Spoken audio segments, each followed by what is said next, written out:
this evening to the letter to the Hebrews, chapter 6. Me dirijo esta noche a la carta a los Hebreos capítulo 6, versículo 19. Hebreos 6, 19. La cual tenemos como segura y firme ancla del alma, y que penetra hasta dentro del velo. Y nuestro tema esta noche será la guerra espiritual, y es algo que simplemente podremos navegar por la superficie. Bueno, aquí se está hablando acerca de la vida eterna prometida por Dios para aquellos que le buscan, la cual tenemos como segura y firme ancla, la esperanza, la anticipación de la vida eterna. Se nos dice aquí en el pasaje, pero la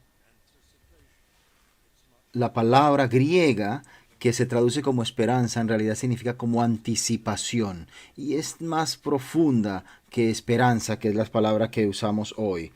Desde el versículo 18 al final dice, para asirnos de la esperanza, dice, la cual tenemos como segura y firme ancla del alma. Así que esta esperanza o esta anticipación es como un ancla. Y voy a hablar primero que todo acerca de la vida como un mar turbulento.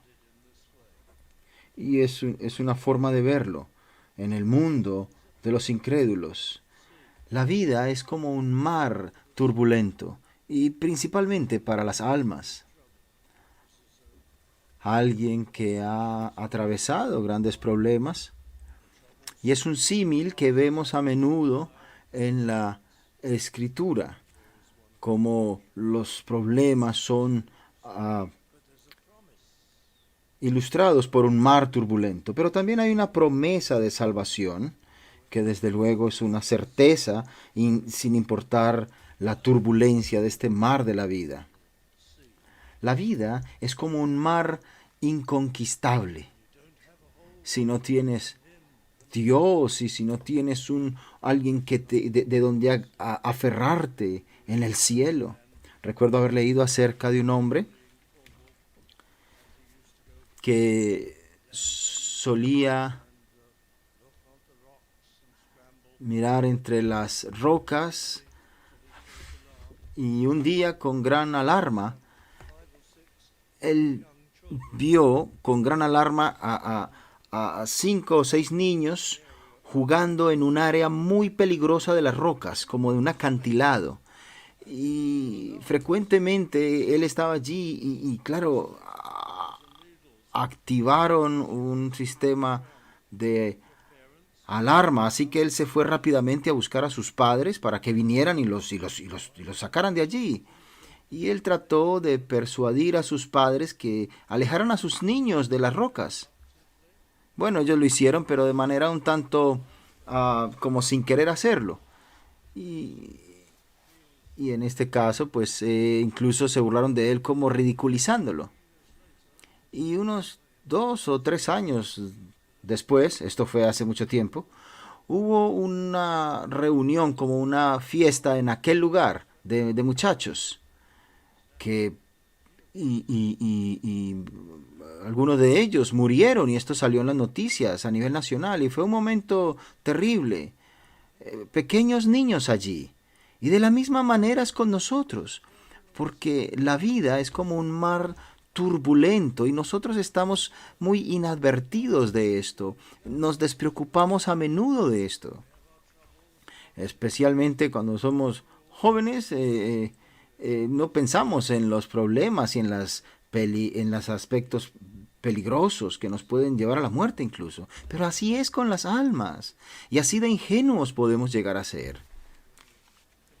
Cuando nosotros no pensamos en las cosas espirituales, ese es un mar de incredulidad acerca de muchas cosas importantes. Es un mar de autosatisfacción, un mar de pecado.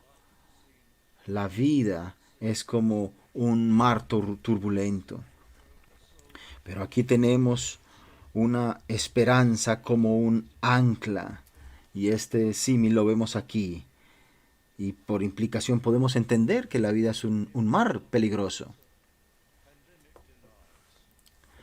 Hemos escuchado acerca de muchos que niegan la pandemia.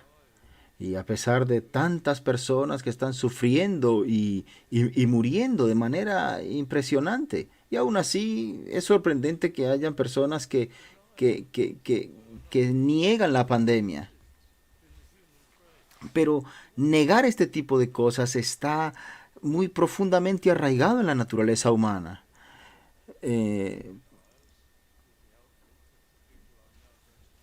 yo no voy a entrar en detalle respecto a este tipo de cosas, pero me acuerdo que de haber leído acerca de la Segunda Guerra Mundial, cuando muchas personas eran negacionistas de Hitler.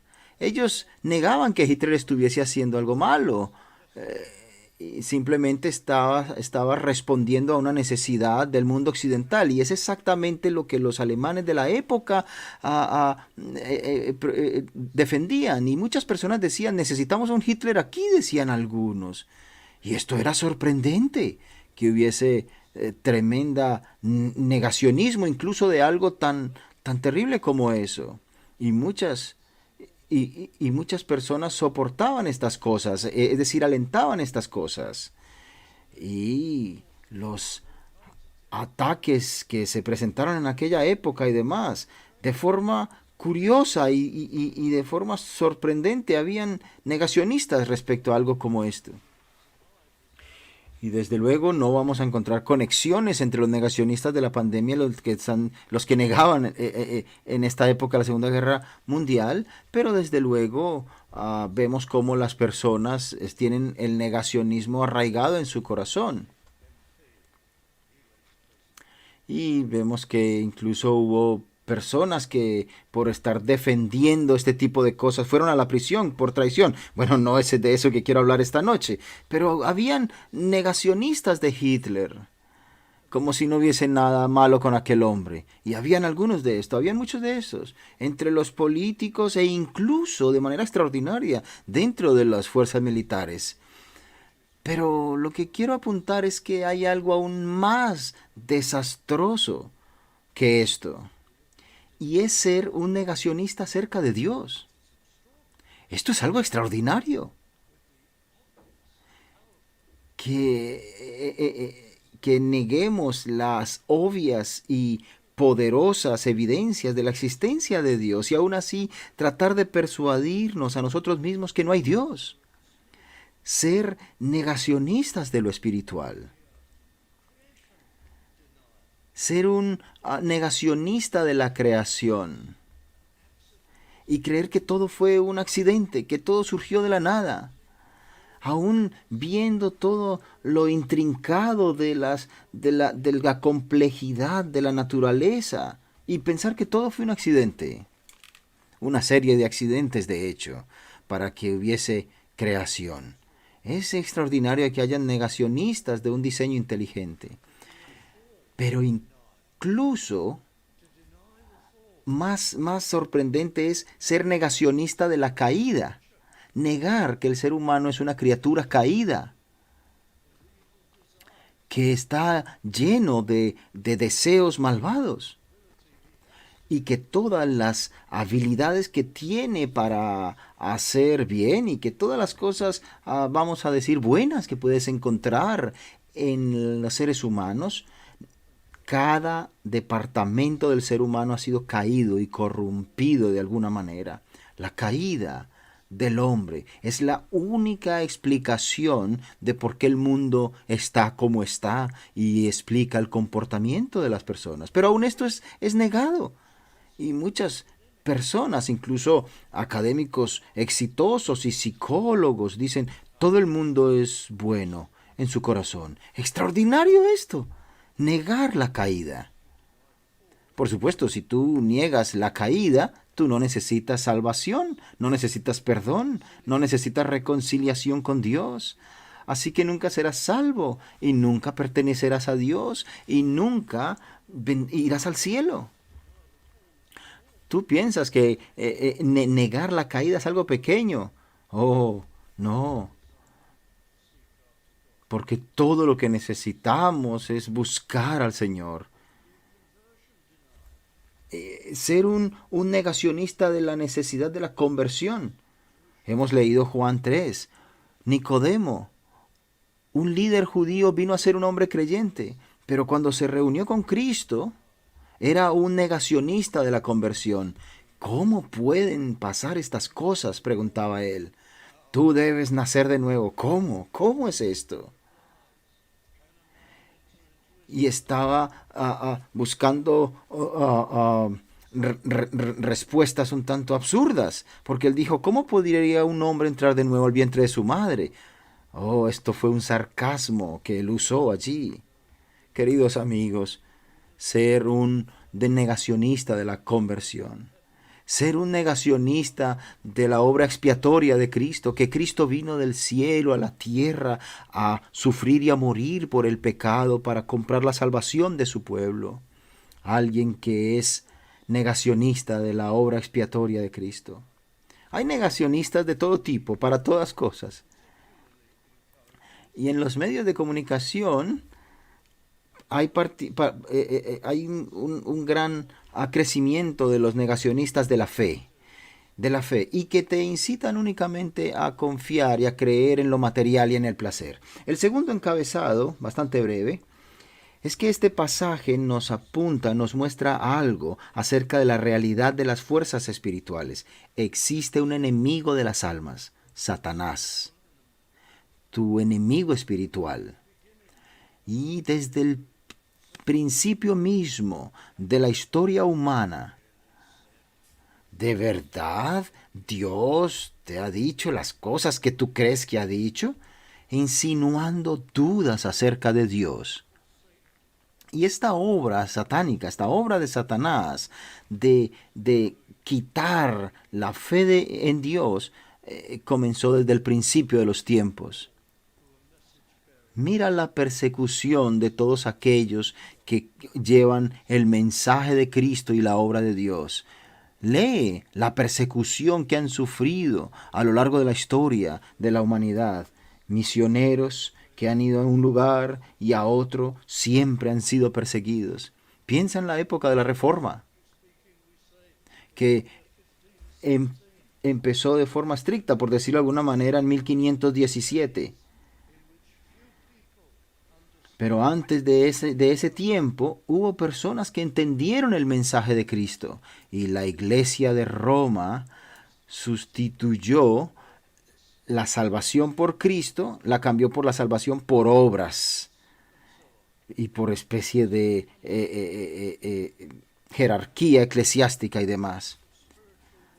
Así que en la época de la Reforma hubo un maravilloso mover espiritual, y millones de personas a través de Europa vinieron a Cristo y encontraron una nueva vida y fueron transformados. Tuvieron reconciliación con Dios y relación con Dios. Pero la persecución y la amargura y la hostilidad fue fantástica, fue tremenda, y se esparció alrededor de toda Europa. Y después pensemos en los ataques contra la palabra de Dios. No puedo ir a los detalles, pero los ataques a las doctrinas, pero sobre todo ataques a la obra de Cristo.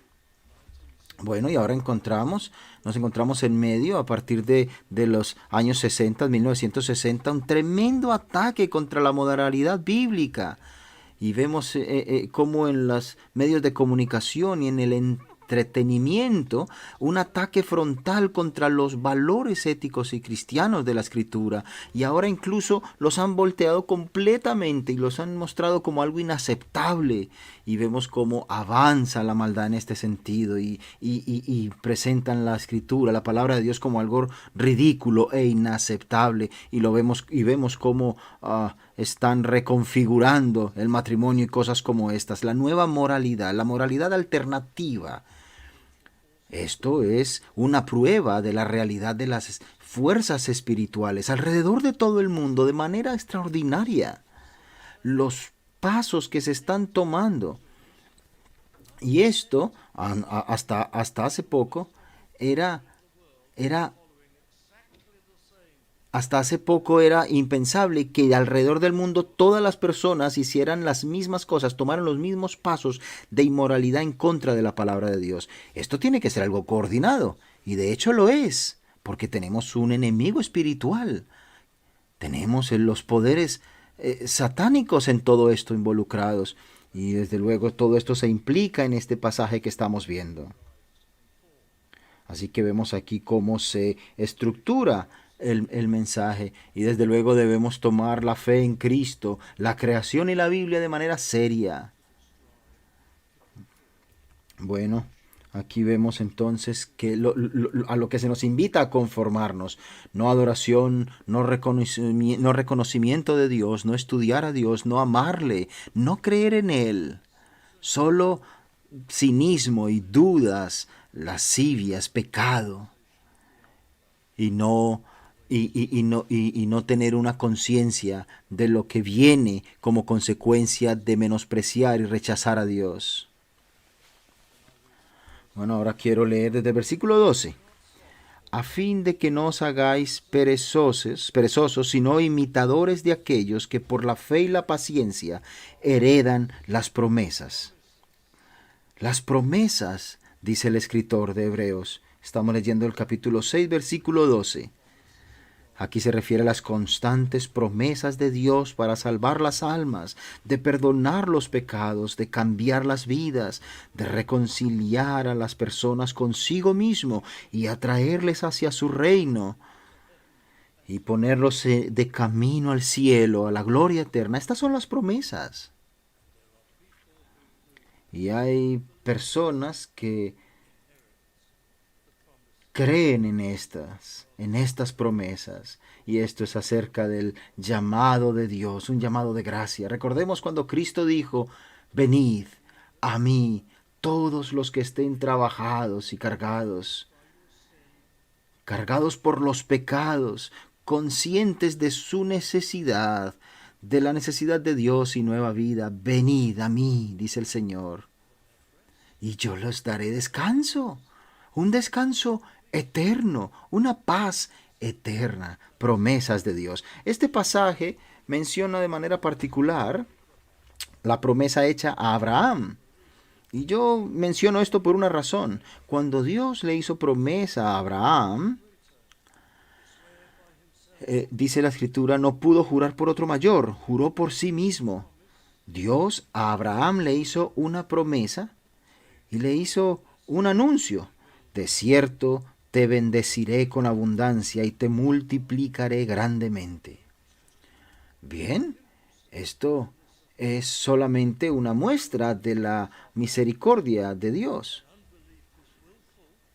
Pero vemos que la incredulidad y el rechazo a Dios es algo deliberado, y aún así Dios está dispuesto a ayudarnos, e incluso en las promesas hechas a Abraham esparce bendición. Tanto así que incluso 100 siglos después cumple su promesa por lo que prometió a Abraham, como Dios con gracia y condescendiendo hizo una promesa a Abraham, una promesa de descendencia, y Abraham pensó: esto es algo que debo creer y algo a lo que debo aferrarme, porque es una promesa del Dios que no cambia. Y habiendo esperado con paciencia, alcanzó la promesa. Versículo 15, el llamado de la gracia de Dios, de ser salvo, de tener nueva vida, de estar en el camino al cielo. ¿Cómo? Asegurado por Cristo, quien vino a esta tierra siendo igual al Padre, para cumplir la obra más grandiosa de toda la historia. Él mismo permitió que le arrestaran y que le llevaran a la cruz del Calvario. Y de hecho lo que le dijo al Padre fue: Padre, pon sobre mí toda la culpa del pecado de todos aquellos que serán míos, de todos aquellos por quienes compro ahora la salvación por todos aquellos que creerán en mí. Castígame a mí en vez de a ellos. Dios el Padre, en palabras de un poeta quien escribió lo siguiente: Dios el Padre veló su rostro y lo alejó de su amado Hijo, para que todo el peso del castigo fuese puesto sobre él de todos aquellos a quienes él traería el arrepentimiento. Y Cristo sufrió esta agonía eterna, suprimida en este corto periodo de tiempo, por así decirlo, para poder perdonarnos por gracia. Así fue como la salvación fue procurada para nosotros. La gran posesión, que Él viniese a la tierra, asumir un cuerpo, humano, y ser el representante de miles y miles. Esto es algo maravilloso. Y tantos que fueron testigos de las grandes sanaciones y milagros, pues aquel grandioso sanador fue llevado a la cruz del Calvario, quien de manera voluntaria experimentó y saboreó la muerte para nuestra salvación. Ese es el amor de Cristo y la misericordia y la compasión de Cristo. El tiempo se apresura. Ahora vamos al versículo 18. Para que por dos cosas inmutables, en las cuales es imposible que Dios mienta, tengamos un fortísimo consuelo, un aliento enorme, es lo que quiere decir, los que hemos acudido para asirnos de la esperanza puesta delante de nosotros. Ser salvo, ser convertido, ser recibido por Dios y tener una nueva vida y ser puesto camino al cielo es algo como buscar refugio urgente. Esto es serio y esto es real. Tú debes ver esto. Tú puedes ver la necesidad que tienes de ir a Él. Tú debes ver la perdición enfrente tuyo y debes ver que has rechazado a Dios y buscarle desesperadamente. Y debes huir, del control de Satanás y de este mundo. Debes escapar de esta actual sociedad incrédula y de todas sus teorías. Esto es un asunto importante.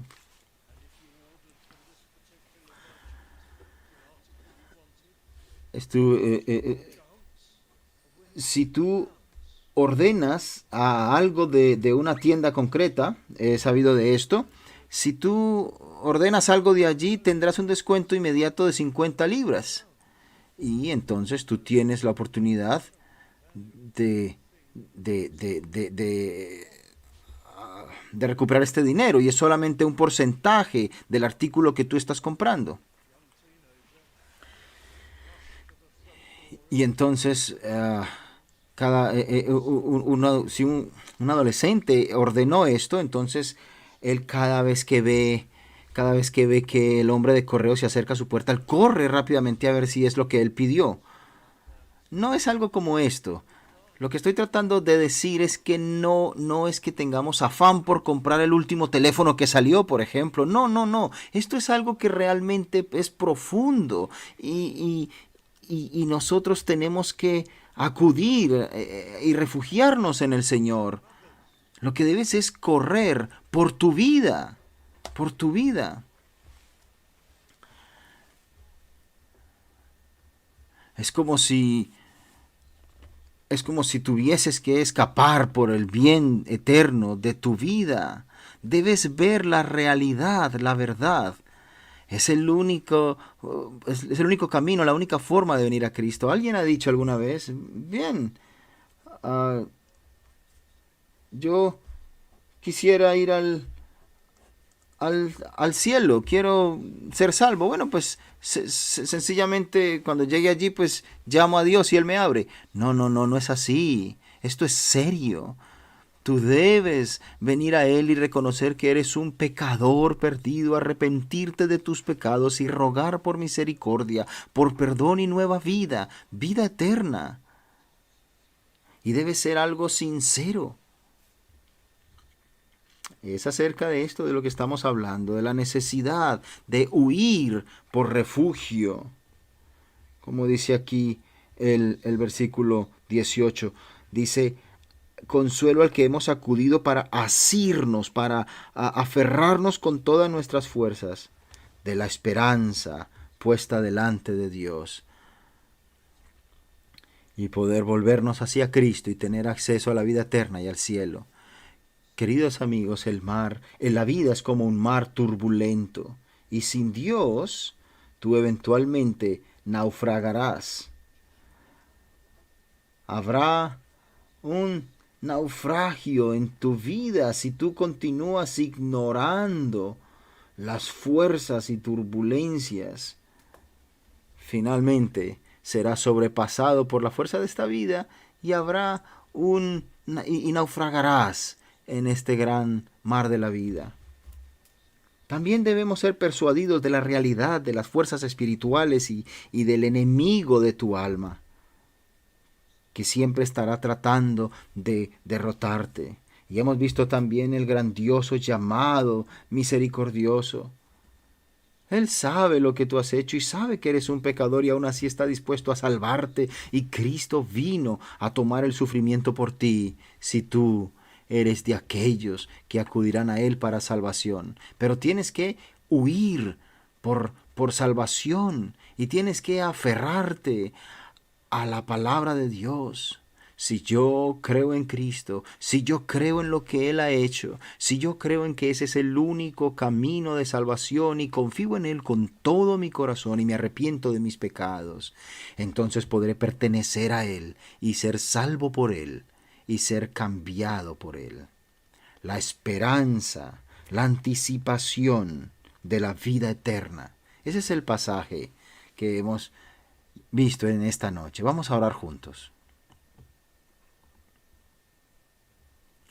Oh Dios de gracia y Padre celestial, ayúdanos, te lo pedimos, Señor, por la obra de tu Santo Espíritu en los corazones, Señor, de manera que podamos correr a ti, Señor. Rogamos, Señor, que nos guardes de ser negacionistas de la necesidad que tenemos de Cristo. Señor, dirígenos a ti, Señor, que nos podamos aferrar a ti, Señor, y obra en nosotros con misericordia y amor, obra en cada corazón. Te pedimos estas cosas en el nombre de nuestro Salvador, el Señor Jesucristo, y por su amor. Amén.